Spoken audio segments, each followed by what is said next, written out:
పోయిన వారమే చెప్పినట్టున్నాను నేను. పోయిన వారం అంతకుముందు వారం మాట్లాడాను.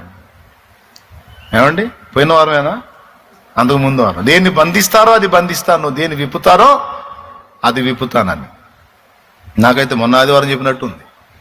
దేవునికి స్తోత్రం. అంటే అంత బాగా గుర్తుందన్నమాట.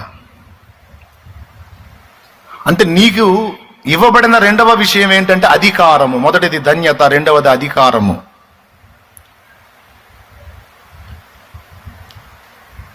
మూడవది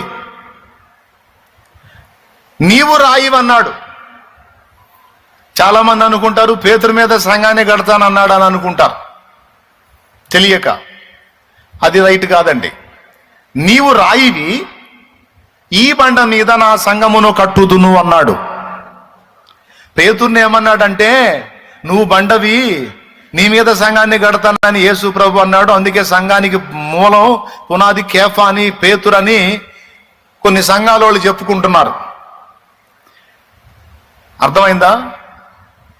వాస్తవం అది కాదు. బండ అనే మాటకి దేవుని వాక్యం ఇచ్చిన నిర్వచనం ఒకదానిలోనేమో క్రీస్తు అని ఉంది, మరొక దానిలో ప్రత్యక్షత అనే బండ.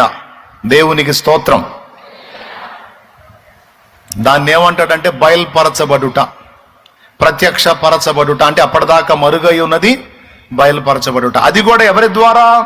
తండ్రి చేత బయలుపరచబడుట అనే ప్రత్యక్షత ఏదైతే ఉందో అది, ఆ ప్రత్యక్షతయే సంఘమునకు పునాది. దేవునికి స్తోత్రం కలుగునుగాక. హల్లెలూయా. దాని మీద పేతురు ఒక రాయి, కట్టబడేటువంటి సంఘములో పేతురు ఒక రాయి. అది ఇందాక నేను చదివించాను ఫస్ట్ కోటంలో. పేతురు రాసిన మొదటి పత్రిక 2వ అధ్యాయము. రాళ్ళవలి నుండి ఆత్మ సంబంధమైన మందిరముగా కట్టబడుచున్నారు. అది మీరును రాళ్ళు అన్నాడు. అక్కాయ్,